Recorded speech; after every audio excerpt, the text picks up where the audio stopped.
Welcome. ielts by knowledge.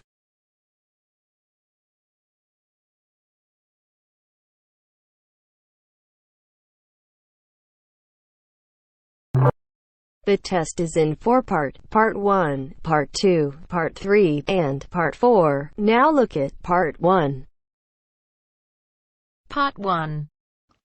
Listen to the conversation between Bob Wills, who is a foreign student advisor at a language school, and Angela Tung, who is a student, and complete the form. First, you have some time to look at questions 1 to 8 on the form now.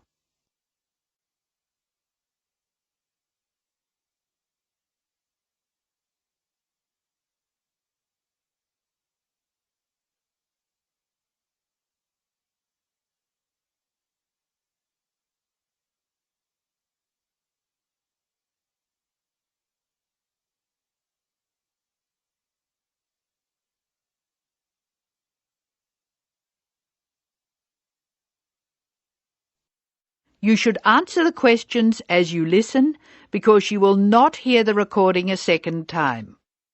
Now listen carefully and answer questions 1 to 8.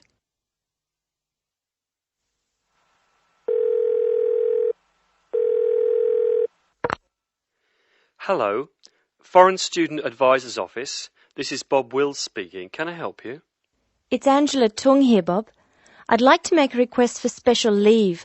Can I do that over the phone? Hello, Angela. You can make that request by phone, but I'll have to fill the form out. Let me get the special leave form. OK, here it is. Tell me your student number, please. It's H for Harry, 5712. H5712. OK. What's your address, Angela? I live at 10 Bridge Street, Tamworth. 10 Bridge Street, Tamworth. And your phone number? The telephone number's 8106745. Thanks. What course are you doing? I'm in the writing class. Writing. Who's your teacher this term? Mrs. Green. She spells her name like the colour. Thanks. When does your student visa expire? Let me look. July 15. July 15. OK. Which term do you want to take leave? Do you want dates? First, I have to write a term number. When do you want to take leave? In term 1. OK. Term 1. Now, can you tell me what are the exact dates? I'd like to be away May 31 to June 4. OK, I've got that. You'll miss 4 working days between May 31 and June 4. Is that right? Only 3? I'll be away over a weekend. I'll be back at my classes on June 5, so that's 3 days away. Look at questions 9 to 12.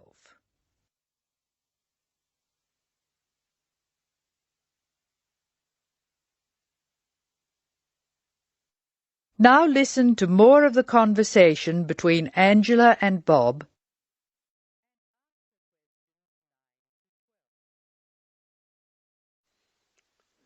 Why do you want to take leave, Angela?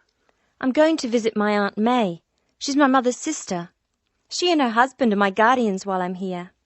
Where do they live? About 50 kilometres from here, near Armadale. Do you have to take so long if they live nearby? My mother is coming with me. She's come for a holiday, so she wants to have some time with May. And I want to spend some time with my mother too. Aren't you going home soon? I've applied to extend my time here. I expect to go home in 12 months. That is the end of Part 1. You now have half a minute to check your answers.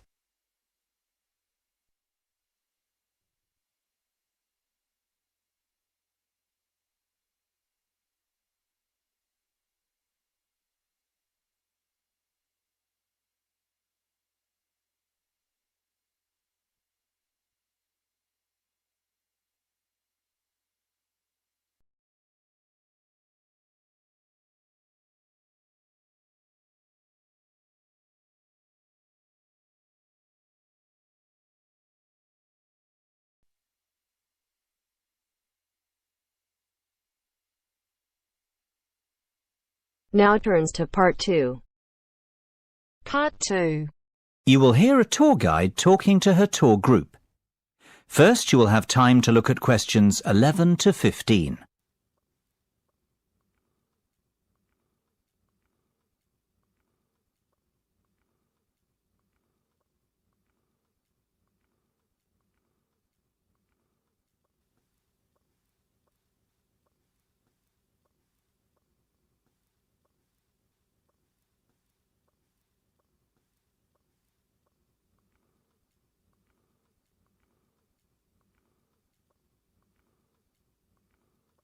Now listen carefully and answer questions 11 to 15. Well, we certainly have a busy day ahead of us, so let's get started, shall we? You'll find a map of the museum with the itinerary I've just handed out. The museum's our first port of call, so let's have a look at the map now.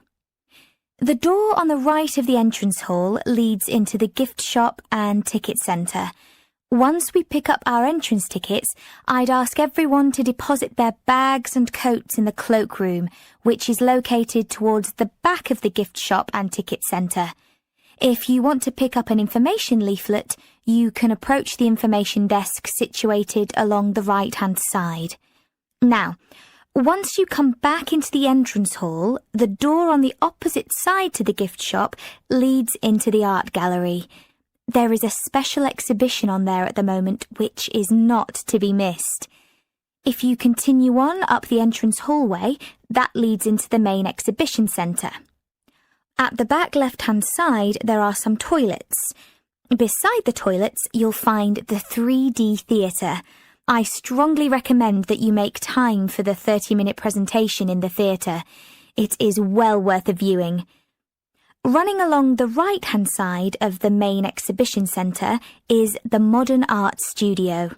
Here, not only can you view some of the most famous works of the 20th century, but you can also sit in on a workshop run by a local artist. So, that's the Art Museum. Before you hear the rest of the discussion, you have some time to look at questions 16 to 20.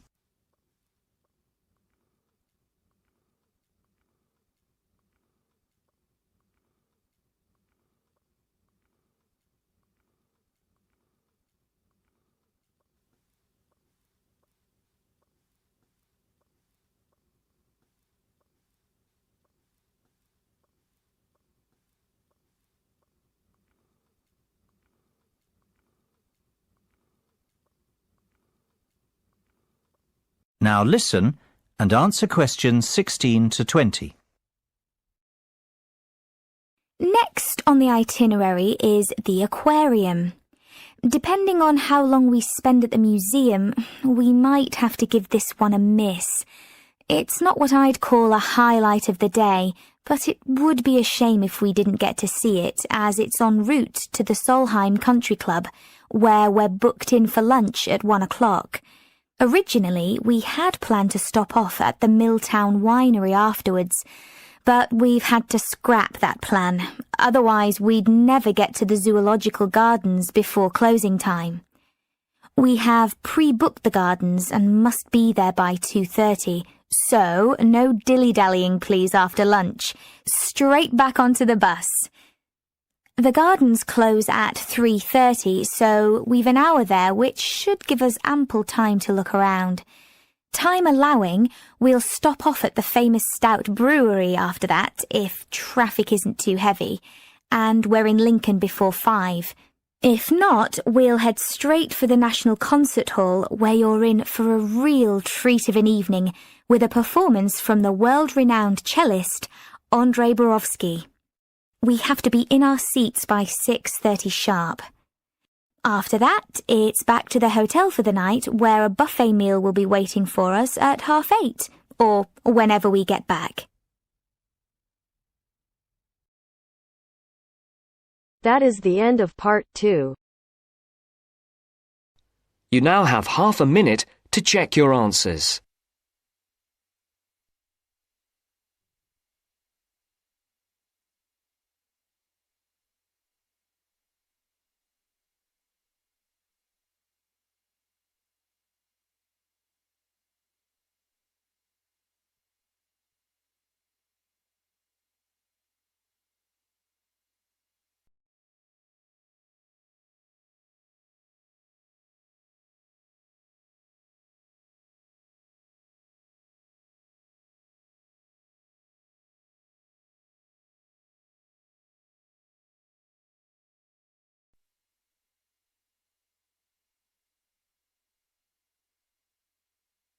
Now turns to Part 3.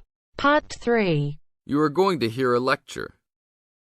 First, you have some time to look at questions 21 to 25.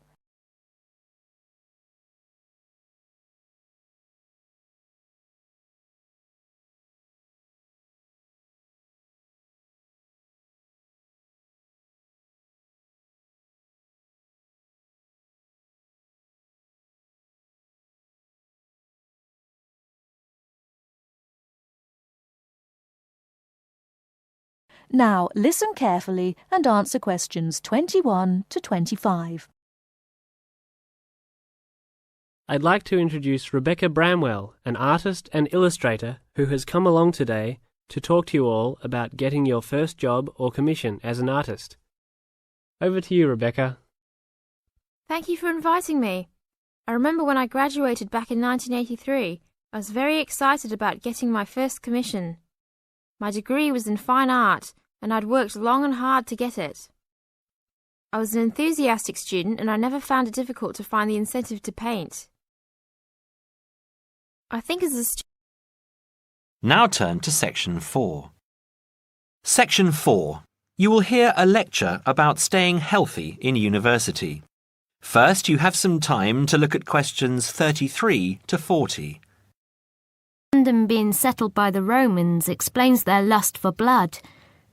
By about AD 200, the administration of Britain was divided in two. York became the capital of Britannia Inferior and London of Britannia Superior. Around the same time, the city also acquired its famous walls, probably about 20 foot high. Why did they build such high walls?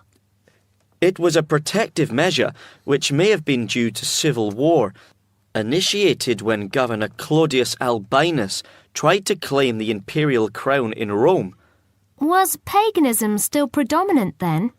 Yes, but Christianity appears to have reached the province at an early date, and only a year after the religion became officially tolerated in the empire.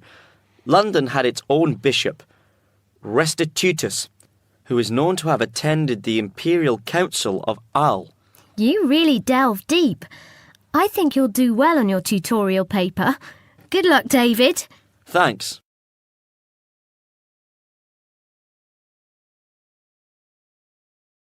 Good morning all.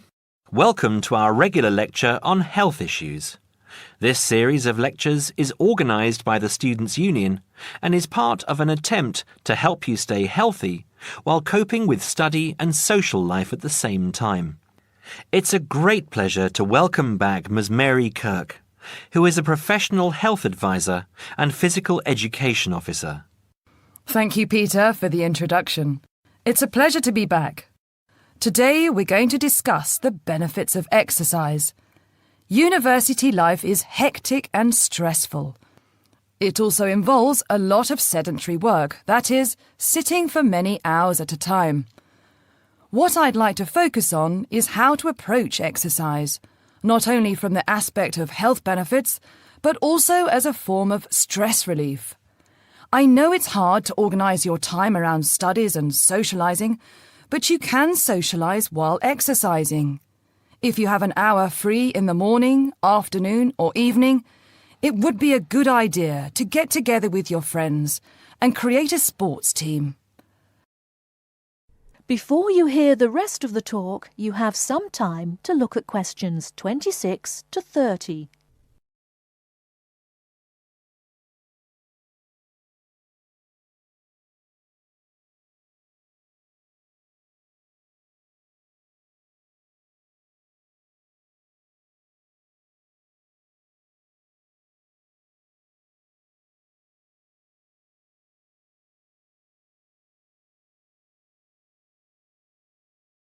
Now listen and answer questions 26 to 30.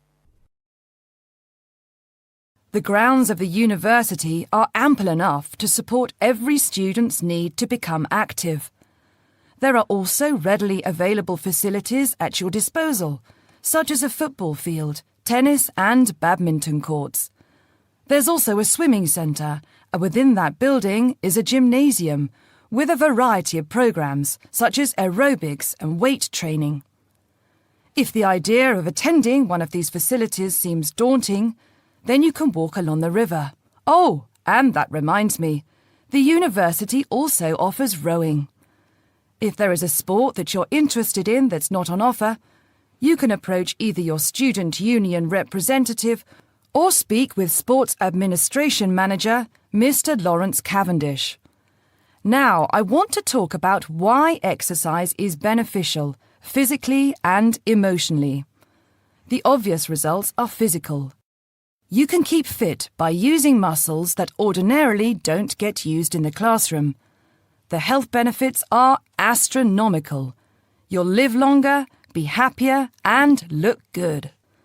By building muscle, you strengthen your bones, a definite advantage for women in their later stages of life, as women are prone to osteoporosis. It also strengthens your heart. Yes, don't forget your heart is a muscle, and the more exercise you do and the harder you work, the more blood is pumped from your heart to your brain. Now this brings me to the psychological advantages of exercise.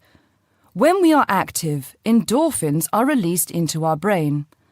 An endorphin is a chemical that is released when your heart rate is pumping beyond its normal capacity. It's the same as adrenaline. You can actually feel when endorphins kick in. You feel a rush, almost a high. The benefits of this are numerous. Your brain works at peak capacity for a longer period of time. Your awareness is maximized, and the fatigue you usually feel at 4 o'clock in the afternoon will be non-existent. In one word, exercise makes you sharp. Now, I'm not saying that you should overdo exercise, because too much of anything can be dangerous. But if you think about your daily routine, you spend about 6 hours a day in lectures and another 2 or more hours studying. That's a long time to be sitting. And that is a long time for your body not to be moving around. So try and find at least 1 hour a day to get some exercise. If you can't fit in 1 hour a day, try 1 hour every second day or half an hour a day. You will see rewards instantly. You'll feel great and look great. This I can promise you. That is the end of part 3. You now have half a minute to check your answers.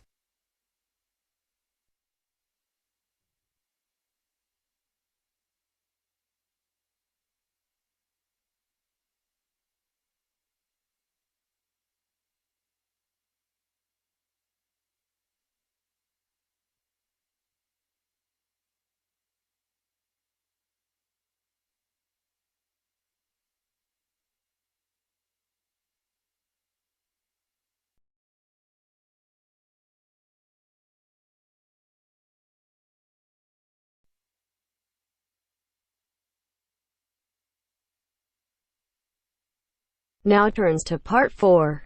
Part 4. Listen to the following lecture about lightning. First, you have some time to look at questions 31 to 40.